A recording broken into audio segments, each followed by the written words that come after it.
Good morning, everybody. Thanks for joining us. This is our weekly question and answer at Tustin Longevity Center, where we sit here and we look for your questions. I'm joined by Dr. Rita Ellithorpe, our medical director here at the office, and she fields those questions, so please feel free to ask any and all health questions that you may have.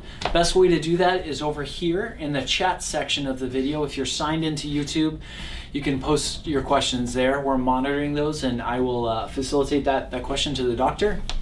And just a quick disclaimer, of course, none of the information here is specific medical advice. This does not replace your one-on-one specific consultation and medical advice from your doctor or from us. For that, you need an appointment. This is general information and knowledge, and we're trying to dedicate one time a week, every single week. We've been doing this for quite some time now to help keep you more informed, answer questions that we see frequently come up with our patients, especially in this time of this pandemic and concerns about staying healthy. And what we're hoping is that, and we're seeing from our patients, is that for the most part, we have a very healthy patient population, very resilient. They are doing great. To our knowledge, we haven't had a single bad case. Excuse me one second, I'm just gonna close the door here. Sorry about that. So be sure to go back and look at our previous videos. We have tons and tons of information on there, specifically around COVID-19. If you have questions about what you can do to strengthen your immune system, give yourself the best fighting chance with this and really any virus or infection, the same information holds very, very true today as it did a year ago. Without further ado, I think Dr. E, I'll turn it over to you. And how are you doing today? I'm blessed. I'm blessed because indeed prevention is the way to practice medicine. Yes, if you're a specialist in medicine and you're skilled to do invasive cardiology, that's pretty much all you're going to be doing is spending time in the lab putting catheters into people's hearts. If you're a surgeon or a plastic surgeon, you're going to have these kind of specialties. If you're an ophthalmologist, you're going to be working on that. But the more of the primary care, internal medicine, family practice, pediatrics, general practice, your naturopathic doctors, your osteopathic family practice doctors, this should be the bedrock of the support for practice of medicine. Absolutely. And this should be a physician, a person who is happy to stay put, to stay in one area, to get to know decade after decade their patient population. I recall when I was a young flight surgeon, I took care of pilots, and there were multi-million dollar Apache helicopters, and we had Air Force pilots with the fighter jets that I would have to do physicals on. And they expected me to know not only the pilot, but to know their family situation. Because if I started to sense that the pilot was under great emotional stress, maybe marital problems or a very ill child, depression, they would be at a higher risk for not having their mind focused on the intensity of their instrumentation. And at that time, helmets, had these visors where in one flap they could get information with one eye while they're looking at their instruments as well. And I actually had some men who had divergent vision because of these highly skilled things. So there's great value in a preventative approach for your family doctor.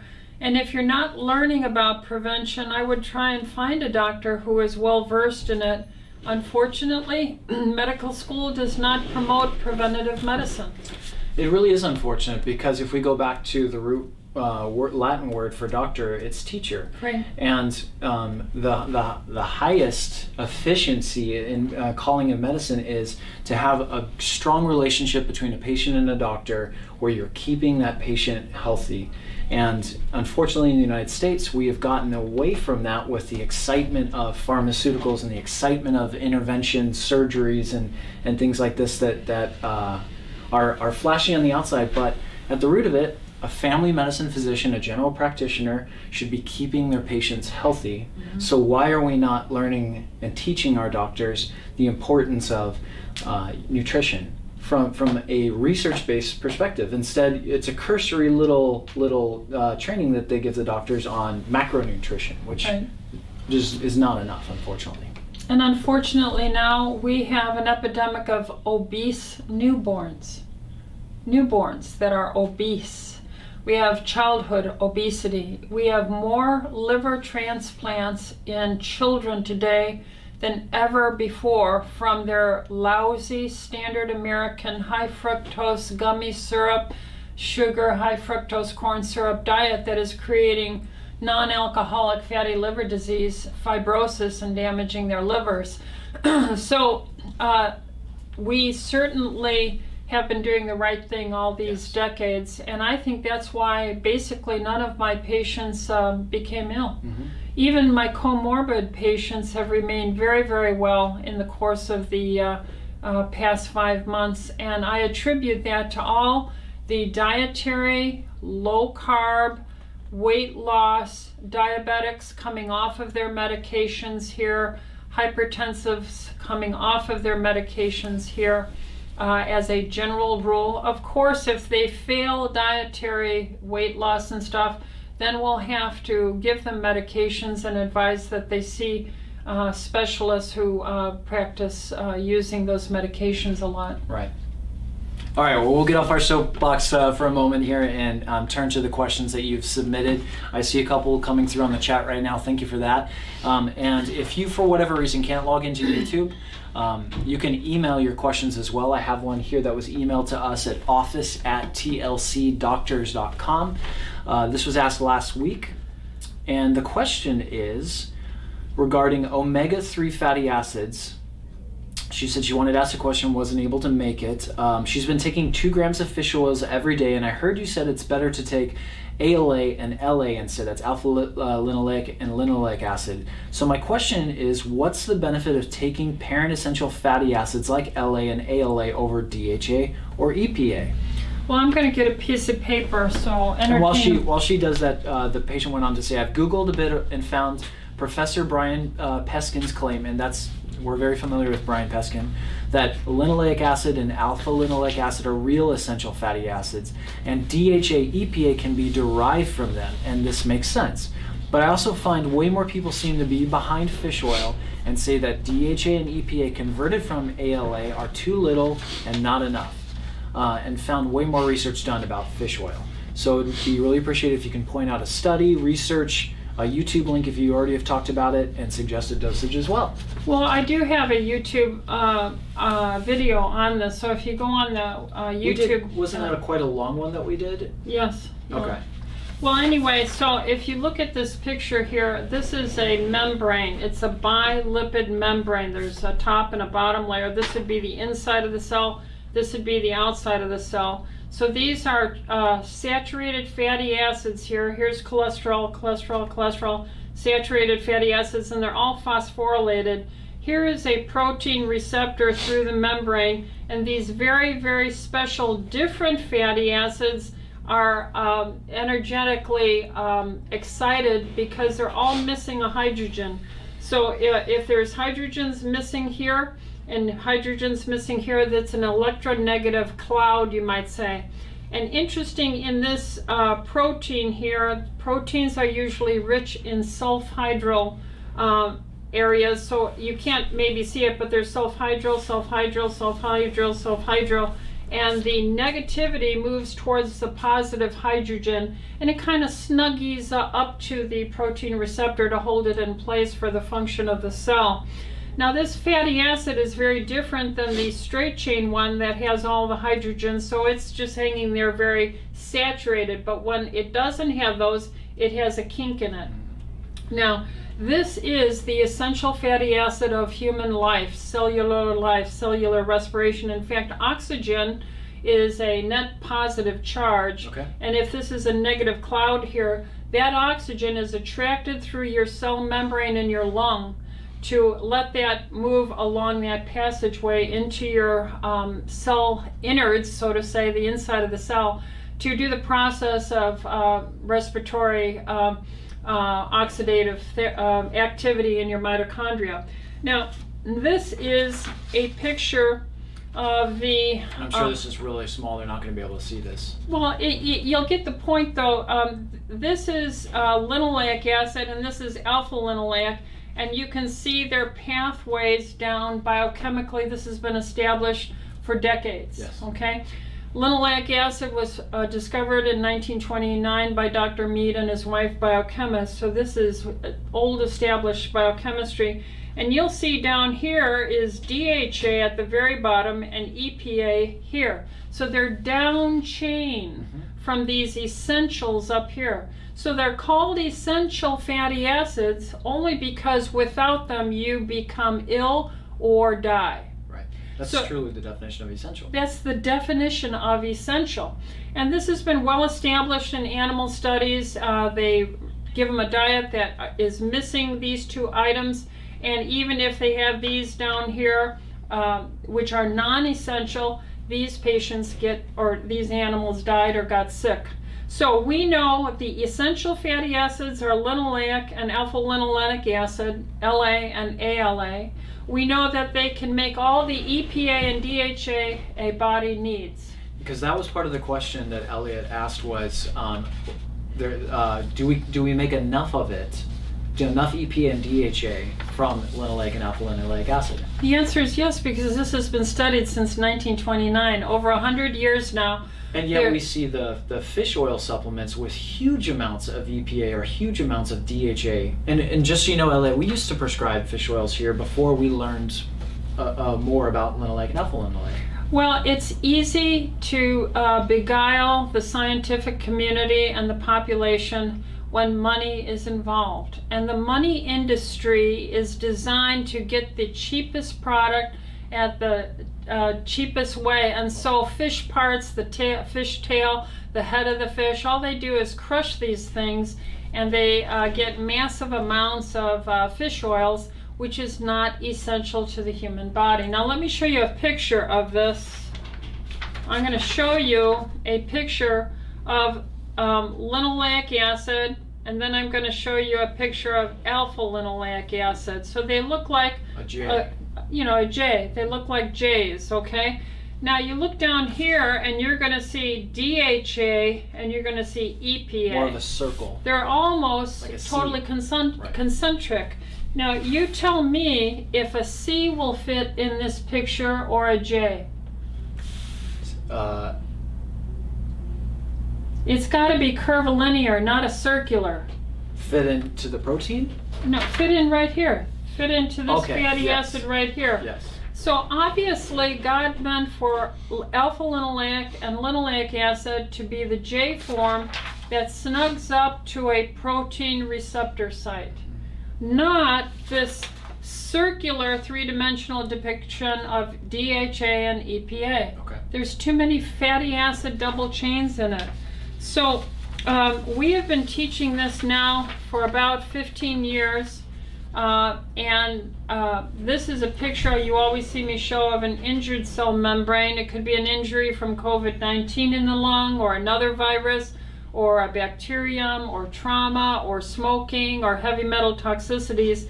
And you have to repair that, and your ability to repair it depends on you getting the essential fatty acids, linoleic and alpha-linoleic acid. That's why it's called essential to human life. Okay. Hopefully that answers your question. There's a lot of money to be made, and a lot. For instance, remember the two articles that were retracted, one by Lancet and the other one by the New England Journal of Medicine regarding the COVID-19, and what they found were their statements were based on false premises, and they had tens of thousands, yea, maybe even 100 of many countries' data they claimed. And now the Surgisphere, I think is the name of the company that published that paper, wouldn't give their results, and they took and retracted the data and retracted it off of Lancet and off of the New England Journal of Medicine. so science can make mistakes. Science can be false. Science can report for the sake of the money and have an agenda. And so that's why you have to have your doctor that you listen to. If you don't get the sense that they have their finger on the pulse of science and are every week scouring the journals, and if it doesn't comport with the basic science history, and I would offer to you, I don't think enough doctors today are trained to be chemists first, biochemistry majors.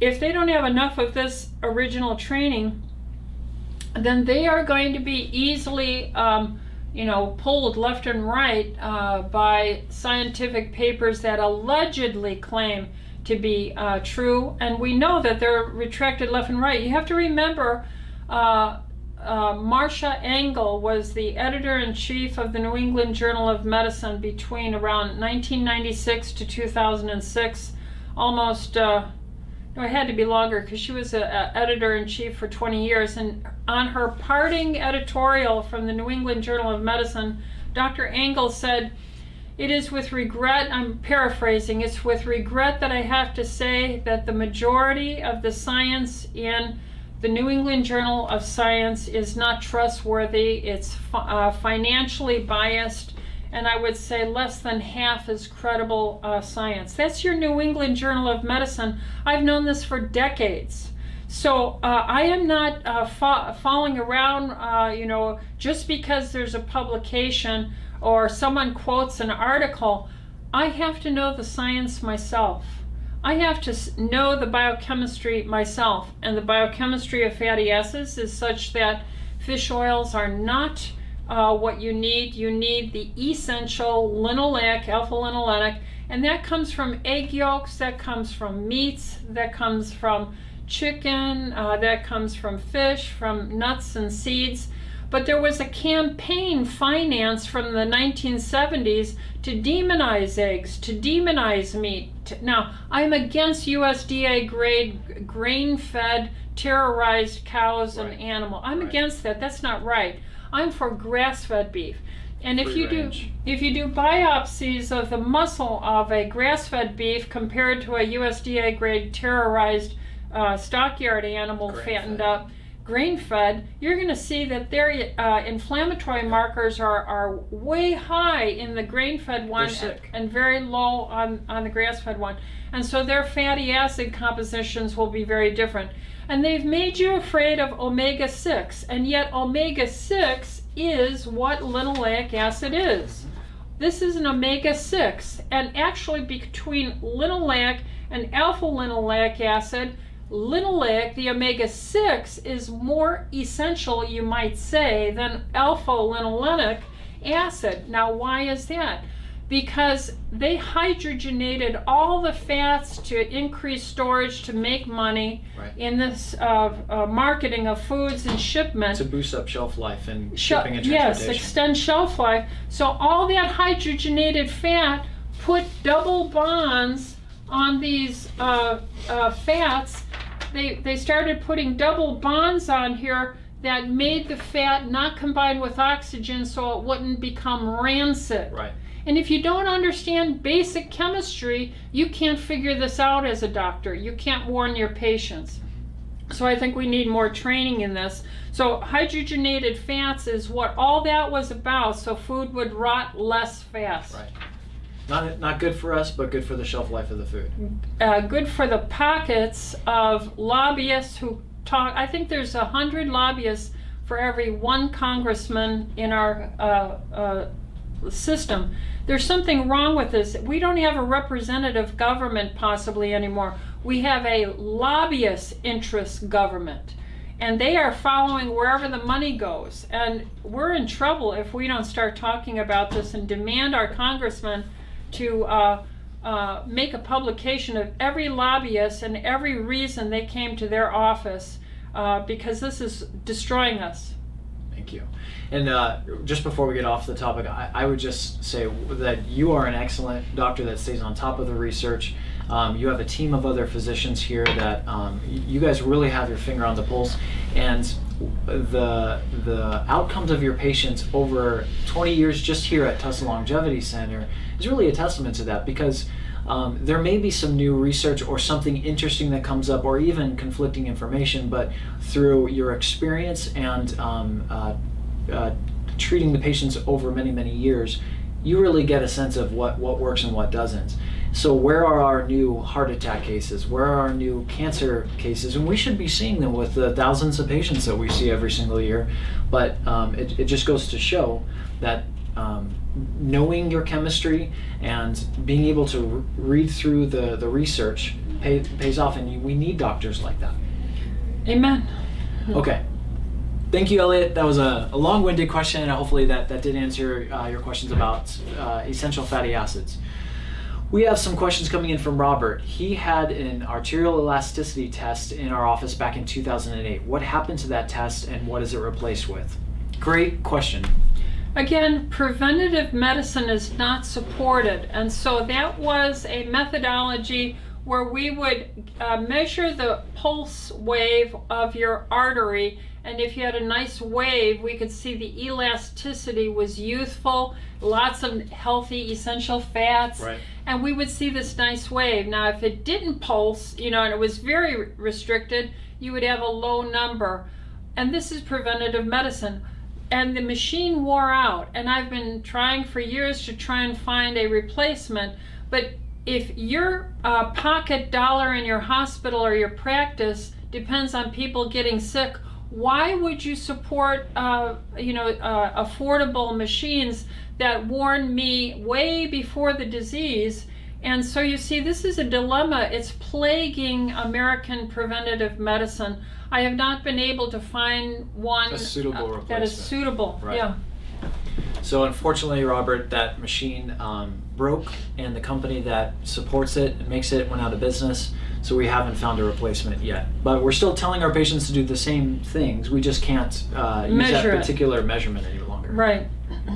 And it was interesting because within 3 months of doing their test, by them making dietary changes, drinking more water, getting a better little walk in every day, getting a good night's sleep, taking a few supplements, and using EDTA chelation uniformly, I saw the elasticity soften up again. Right.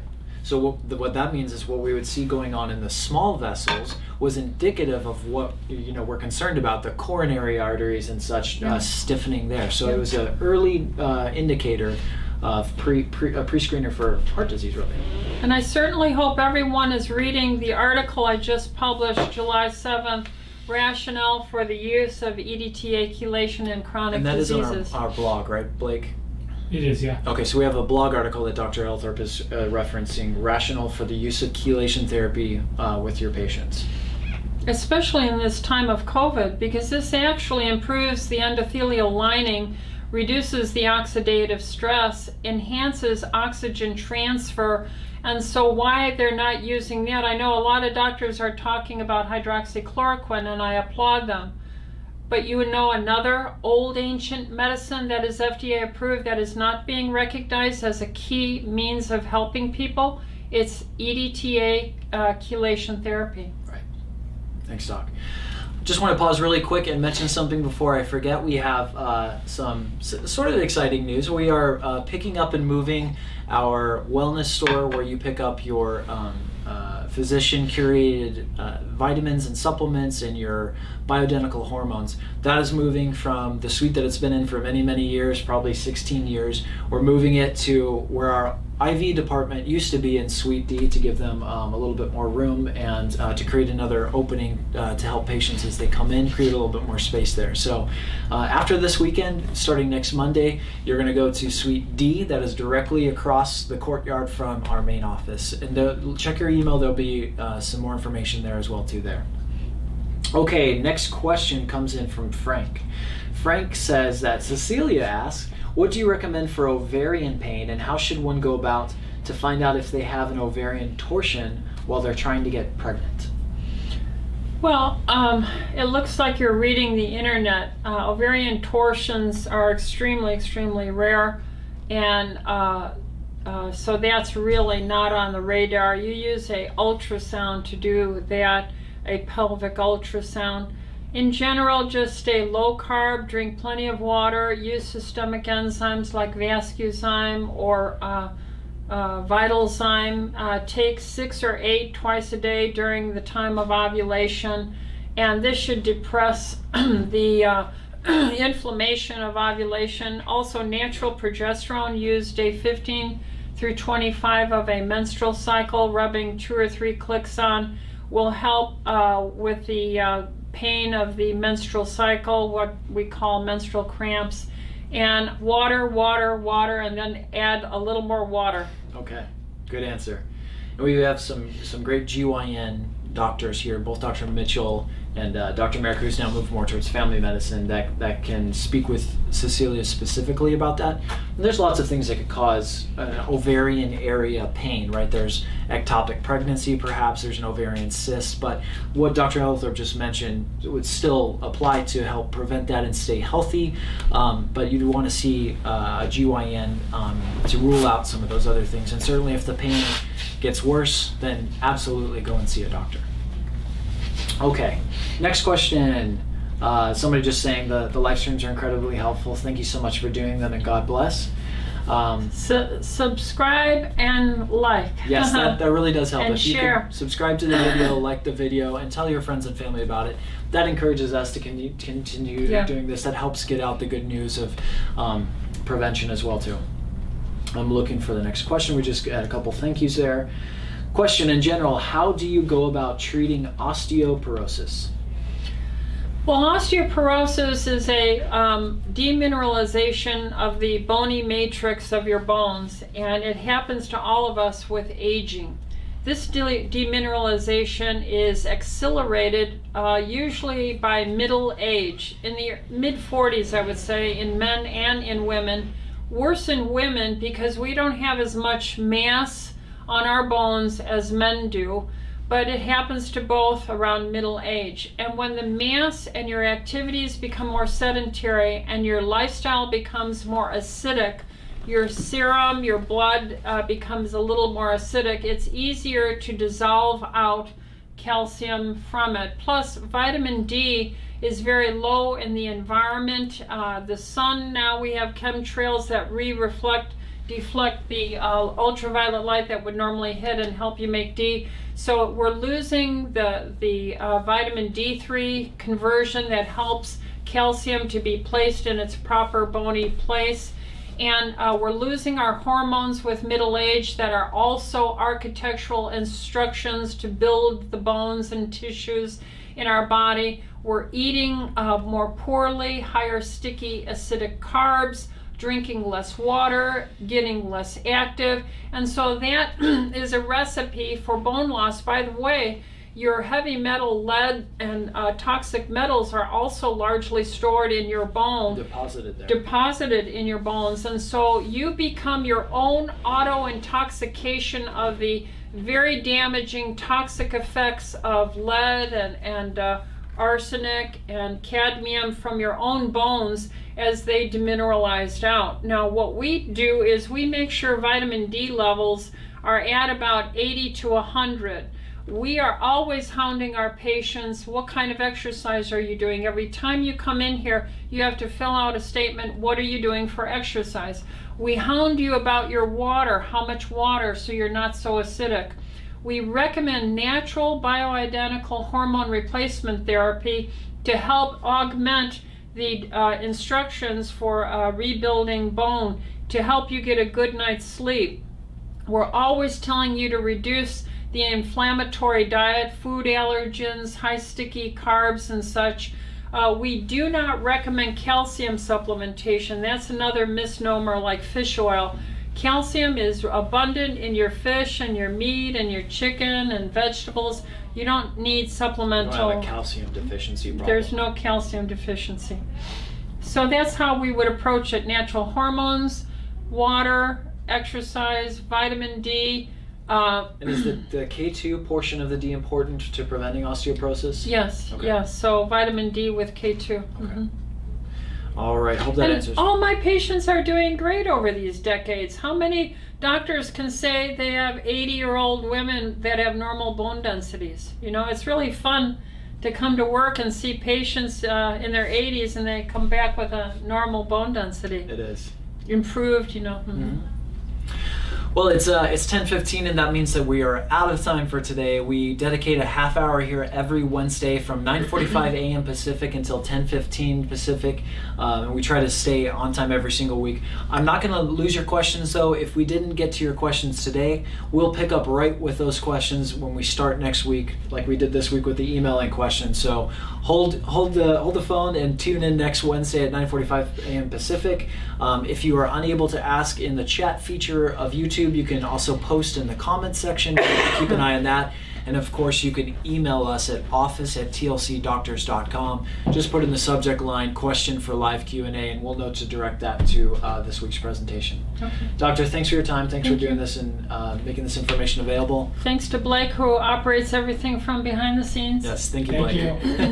And thank you for watching and tuning in. Thank you for liking the video, subscribing, and sharing it with your friends and family. We hope you'll join us next Wednesday at 9:45 a.m. here on YouTube. Thank you so much and stay well.